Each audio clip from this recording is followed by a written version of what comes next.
एकदन्ताय विद्महे वक्रतुण्डाय धीमहि तन्नो दन्ती प्रचोदयात्। ओम भूर्भुवस्वः तस्य वितुर्वरेण्यं भर्गो देवस्य धीमहि धियो यो न प्रचोदयात्। ओम महालक्ष्मी च विद्महे विष्णुपत्नी च धीमहि तन्नो लक्ष्मी प्रचोदयात्। ओम नमो भगवते वासुदेवाय। ओम नमो नारायणाय। ವೀಕ್ಷಕರೆಲ್ಲರಿಗೂ ನಮಸ್ಕಾರಗಳು. ನಾಡಿನ ಸಮಸ್ತ ಜನತೆಗೂ ಹಾಗೂ ಪ್ರಿಯ ವೀಕ್ಷಕರೆಲ್ಲರಿಗೂ ಯುಗಾದಿ ಹಬ್ಬದ ಹಾರ್ದಿಕ ಶುಭಾಶಯಗಳು. ಇಲ್ಲಿಗೆ ಶ್ರೀ ಶುಭಕೃತ ನಾಮ ಸಂವತ್ಸರ ಮುಗಿದು ಶೋಭಾಕೃತ ನಾಮ ಸಂವತ್ಸರ ಪ್ರಾರಂಭವಾಗಲಿದೆ. 21 ಮಾರ್ಚ್ 2023 ಮಂಗಳವಾರ ರಾತ್ರಿ 10:52 ಅಮಾವಾಸ್ಯ ತಿಥಿ ಅಂತ್ಯವಾಗುತ್ತೆ. 10:53 ಪಾಡ್ಯಮಿ ತಿಥಿ ಪ್ರಾರಂಭವಾಗುತ್ತೆ. ಆ ಒಂದು ಸಮಯಕ್ಕೆ ಕುಂಡಲಿ ಹಾಕಿದ್ರೆ ವೃಶ್ಚಿಕ ಲಗ್ನ, ಮೀನರಾಶಿ, ಉತ್ತರ ಭಾದ್ರಪದ ನಕ್ಷತ್ರ 1ನೇ ಪಾದ ಬೀಳುತ್ತೆ. ಹಬ್ಬ ಆಚರಣೆ 22 ಮಾರ್ಚ್ 2023 ಬುಧವಾರ ಸೂರ್ಯೋದಯಕ್ಕೆ ಚೈತ್ರ ಶುದ್ಧ ಪಾಡ್ಯಮಿ ಇರುತ್ತೆ. ಹಾಗಾಗಿ ಹಬ್ಬ ಆಚರಣೆ ಬುಧವಾರ. ಎಲ್ಲರೂ ಬೇವು ಬೆಲ್ಲವನ್ನು ತಿಂದು ಒಳ್ಳೆಯದನ್ನು ಮಾತಾಡಿ ಒಳ್ಳೆಯದನ್ನು ಬಯಸಿ. ನಿಮಗೆ ನಡೀತಾ ಇರ್ತಕ್ಕಂಥ ದಶಾಭುಕ್ತಿ ಅಂತರ್ಭುಕ್ತಿಗಳೇ ಪ್ರಮುಖವಾದದ್ದು. ಈ ಒಂದು ಯುಗಾದಿ ವರ್ಷ ಭವಿಷ್ಯವನ್ನು ನಾವು ಪ್ರಮುಖವಾಗಿ ಪ್ರಪಂಚದ ಆಗು ಹೋಗುಗಳಿಗಾಗಿ ನೋಡ್ತೇವೆ.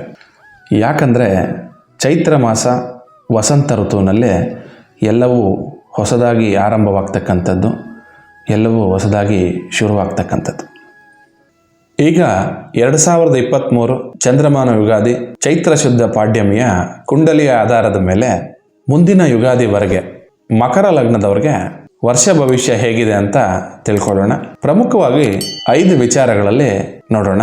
ವಿದ್ಯಾಭ್ಯಾಸ, ಉದ್ಯೋಗ, ವ್ಯಾಪಾರ, ವಿವಾಹ ಮತ್ತು ಆರೋಗ್ಯ. ಈ ಒಂದು 5 ವಿಚಾರಗಳಲ್ಲಿ ಯಾವ ಯಾವ ಫಲಗಳನ್ನು ನಿರೀಕ್ಷಿಸ್ಬೋದು ಅಂತ ನೋಡೋಣ. ವಿದ್ಯಾಭ್ಯಾಸ.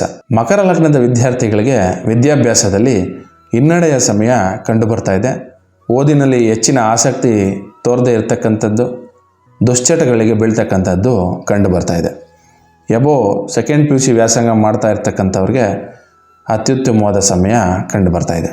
ಒಟ್ಟಾರೆ ವಿದ್ಯಾಭ್ಯಾಸದ ವಿಚಾರಗಳಲ್ಲಿ ಮಕರ ಲಗ್ನದವರು ಅಶುಭ ಫಲಗಳನ್ನು ನಿರೀಕ್ಷಿಸ್ಬೋದು. ಉದ್ಯೋಗ. ಹೊಸ ಉದ್ಯೋಗ ಹುಡುಕ್ತಾ ಇರ್ತಕ್ಕಂಥವ್ರಿಗೆ ಇನ್ನೂ ವಿಳಂಬವಾಗ್ತಕ್ಕಂಥದ್ದು ಕಂಡುಬರ್ತಾ ಇದೆ. ಉದ್ಯೋಗದಲ್ಲಿ ಇರ್ತಕ್ಕಂಥವ್ರಿಗೆ ಸಾಧಾರಣವಾದ ಸಮಯ ಕಂಡುಬರ್ತಾ ಇದೆ. ಒಟ್ಟಾರೆ ಉದ್ಯೋಗದ ವಿಚಾರಗಳಲ್ಲಿ ಮಕರ ಲಗ್ನದವರು ಮಧ್ಯಮ ಫಲಗಳನ್ನು ನಿರೀಕ್ಷಿಸ್ಬೋದು. ವ್ಯಾಪಾರ. ಹೊಸದಾಗಿ ವ್ಯಾಪಾರ ಆರಂಭ ಮಾಡಬೇಕು ಅಂದುಕೊಳ್ತಾ ಇರೋರು ಇನ್ನೂ ಸ್ವಲ್ಪ ಕಾಲ ಮುಂದೂಡಿದ್ರೆ ಉತ್ತಮ. ವ್ಯಾಪಾರದಲ್ಲಿ ಇರ್ತಕ್ಕಂಥವ್ರಿಗೆ ಸಾಧಾರಣವಾದ ಸಮಯ ಕಂಡುಬರ್ತಾ ಇದೆ. ಒಟ್ಟಾರೆ ವ್ಯಾಪಾರದ ವಿಚಾರಗಳಲ್ಲಿ ಮಕರ ಲಗ್ನದವರು ಮಧ್ಯಮ ಫಲಗಳನ್ನು ನಿರೀಕ್ಷಿಸ್ಬೋದು. ವಿವಾಹ. ಹೊಸ ಸಂಬಂಧ ಹುಡುಕ್ತಾ ಇರ್ತಕ್ಕಂಥವ್ರಿಗೆ ಇನ್ನೂ ಹೆಚ್ಚಿನ ಪ್ರಯತ್ನದಿಂದ ಸಂಬಂಧ ಅನುಕೂಲಿಸ್ತಕ್ಕಂಥದ್ದು ಕಂಡುಬರ್ತಾ ಇದೆ. ವೈವಾಹಿಕ ಜೀವನದಲ್ಲಿ ಸಾಧಾರಣವಾದ ಸಮಯ ಕಂಡುಬರ್ತಾ ಇದೆ. ಒಟ್ಟಾರೆ ವಿವಾಹದ ವಿಚಾರಗಳಲ್ಲಿ ಮಕರ ಲಗ್ನದವರು ಮಧ್ಯಮ ಫಲಗಳನ್ನು ನಿರೀಕ್ಷಿಸಬಹುದು. ಆರೋಗ್ಯ. ಮಕರ ಲಗ್ನದವರಿಗೆ ಸಣ್ಣ ಪುಟ್ಟ ಅಪಘಾತಗಳಾಗ್ತಕ್ಕಂಥದ್ದು ಕಂಡುಬರ್ತಾ ಇದೆ. ಪದೇ ಪದೇ ಅನಾರೋಗ್ಯಕ್ಕೆ ತುತ್ತಾಗ್ತಕ್ಕಂಥದ್ದು, ದೀರ್ಘಕಾಲದ ಕಾಯಿಲೆ ಬರ್ತಕ್ಕಂಥದ್ದು ಕೂಡ ಕಂಡುಬರ್ತಾ ಇದೆ. ಒಟ್ಟಾರೆ ಆರೋಗ್ಯದ ವಿಚಾರಗಳಲ್ಲಿ ಮಕರ ಲಗ್ನದವರು ಅಶುಭ ಫಲಗಳನ್ನು ನಿರೀಕ್ಷಿಸ್ಬೋದು. ಮಕರ ಲಗ್ನದವ್ರಿಗೆ ಯುಗಾದಿಯ ವರ್ಷ ಭವಿಷ್ಯ ಪ್ರಮುಖವಾಗಿ 5 ವಿಚಾರಗಳಲ್ಲಿ ಹೇಗಿರುತ್ತೆ ಅಂತ ತಿಳಿಸ್ಕೊಟ್ಟಿದ್ದೇನೆ. ವಿಡಿಯೋನ ಲೈಕ್ ಮಾಡಿ, ಶೇರ್ ಮಾಡಿ, ಸಬ್ಸ್ಕ್ರೈಬ್ ಮಾಡಿ. ಧನ್ಯವಾದಗಳು. ಸರ್ವೇ ಜನ ಸುಖಿನೋ ಭವಂತು.